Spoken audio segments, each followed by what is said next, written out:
Bienvenue à tous, merci beaucoup de m'avoir rejoint. Et comme toujours, un remerciement tout particulier à chacun d'entre vous qui êtes abonné sur Substack, Patreon, ici sur YouTube, ou qui avez soutenu mon travail d'une autre manière. J'apprécie chacun d'entre vous. La Réserve fédérale est-elle sur le point d'adopter des baisses de taux d'intérêt plus agressives cette année, ou va-t-elle changer de cap? La Réserve fédérale vient d'envoyer un message, et ce n'est pas celui que de nombreux investisseurs ou responsables politiques espéraient entendre. Cette semaine, le président de la Réserve fédérale, Jerome Powell, a été très clair. Des baisses de taux d'intérêt sont à venir, mais il ne faut pas s'attendre à ce qu'elles arrivent trop vite. S'exprimant à Providence, dans le Rhode Island, Powell a adopté un ton très prudent, soulignant l'équilibre délicat auquel la Réserve fédérale est confrontée entre la maîtrise de l'inflation et la protection du marché de l'emploi.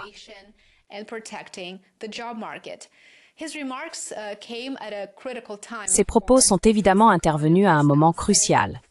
L'économie américaine envoie désormais des signaux d'alerte rouge. L'inflation reste supérieure à l'objectif de 2% de la Fed, un objectif que certains jugent irréaliste. Elle a augmenté ces derniers mois, mais en ce moment, le marché du travail commence à s'affaiblir. C'est donc le pire scénario possible. J'ai récemment mis en ligne une vidéo détaillée sur ce sujet précis. Vous êtes invités à la regarder ensuite. Certains responsables de la Réserve fédérale, ainsi que des voix extérieures, principalement de la Maison-Blanche, plaident pour des baisses de taux plus agressives afin de soutenir l'emploi et bien sûr de s'aligner sur l'agenda économique de Trump. Mais Powell, lui, n'est toujours pas prêt à se précipiter. Analysons ses déclarations les plus récentes. Je pense que c'est très important. Et cela nous indiquera à quoi nous attendre à l'avenir.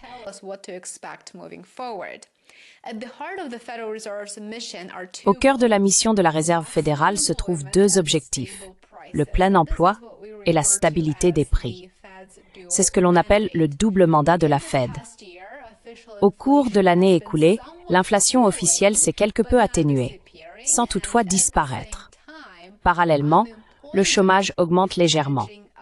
La Fed tente de maintenir un équilibre très délicat. Si elle baisse les taux trop rapidement, elle risque de relancer l'inflation. Si elle les maintient trop élevés trop longtemps, le marché de l'emploi pourrait s'effondrer. La semaine dernière, la Réserve fédérale a pris sa première décision de l'année en abaissant son taux directeur de 25 points de base. Ce fut une petite étape et, selon Powell, une mesure nécessaire face à la hausse du chômage. Mais lors de cette même conférence de presse, alors qu'il annonçait la baisse des taux, Powell a également reconnu qu'il était, je cite, « difficile de savoir quoi faire ».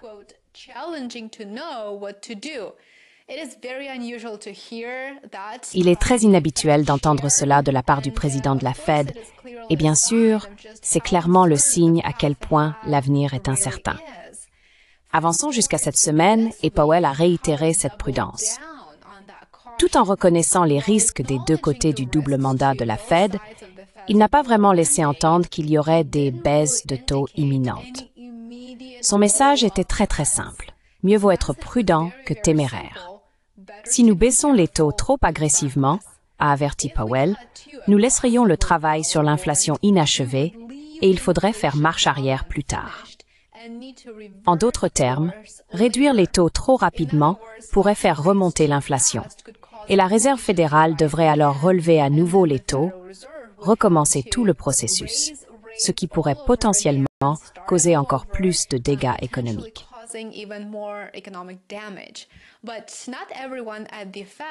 Mais tout le monde à la Fed n'est pas d'accord avec l'approche prudente et progressive de Powell.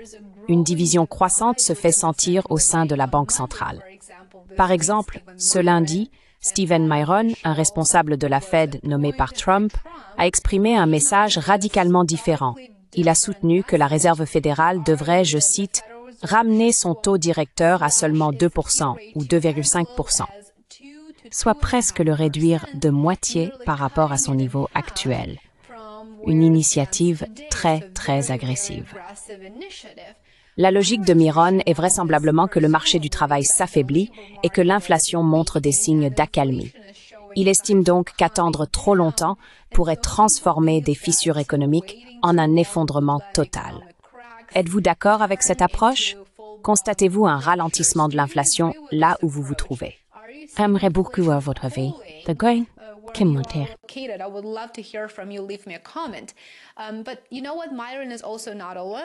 Mais vous savez quoi? Myron n'est pas seul non plus. Michelle Bowman, gouverneur de la Fed, a également plaidé pour une action plus rapide. Ses commentaires soulignent une tension clé. Certains responsables de la Fed craignent que des taux d'intérêt élevés ne fassent désormais plus de mal que de bien. Ils s'inquiètent qu'en l'absence d'un soutien plus fort, les pertes d'emplois puissent s'accélérer et la confiance des consommateurs décliner, rapprochant ainsi l'économie d'une récession ou de la stagflation.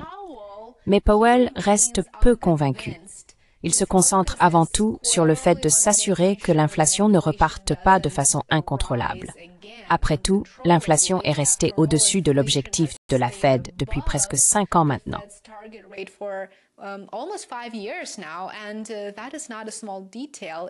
Et ce n'est pas un détail anodin. C'est une préoccupation centrale, comme il se doit. Et beaucoup soutiendraient que Powell a raison. Le président de la Fed de Chicago, Goolsbee, a également fait écho au sentiment de Powell lors d'une récente interview. Avec une inflation supérieure à l'objectif depuis 4 ans et demi d'affilée et en hausse, il a déclaré que nous devions faire preuve d'un peu de prudence avant d'agir de manière trop agressive. En résumé, Goolsbee et Powell disent que, oui, l'économie ralentit, mais l'inflation n'a pas disparu.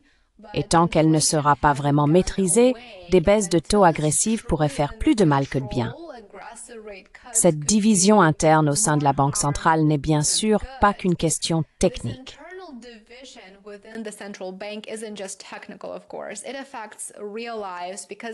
Cela a un impact réel sur la vie des gens, car lorsque la Réserve fédérale modifie les taux d'intérêt, cela influence le coût des emprunts pour presque tout. Les prêts hypothécaires, les prêts automobiles, les cartes de crédit et aussi les investissements des entreprises. Si la Fed baisse rapidement les taux, comme Trump le souhaite, cela peut rendre les emprunts moins chers. Cela incite souvent les particuliers et les entreprises à dépenser davantage, ce qui stimule l'économie, mais cela comporte aussi le risque d'un retour de l'inflation. À l'inverse, maintenir des taux trop élevés peut freiner les emprunts et les dépenses, ce qui peut entraîner des licenciements et un ralentissement économique. Alors, que va-t-il se passer ensuite? Eh bien, pour l'instant, la Fed a laissé entendre qu'elle pourrait procéder à 2 nouvelles baisses de taux cette année.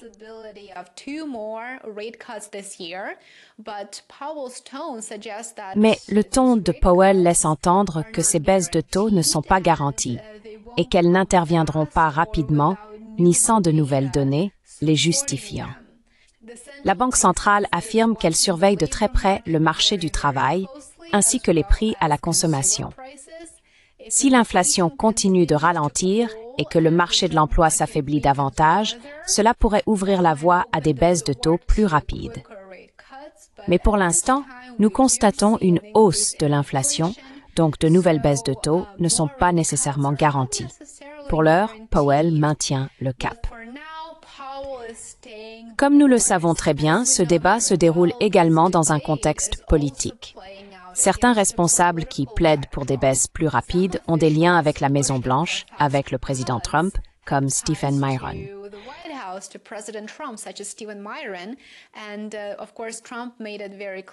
Et bien sûr, Trump a clairement indiqué qu'il souhaite désormais des taux plus bas.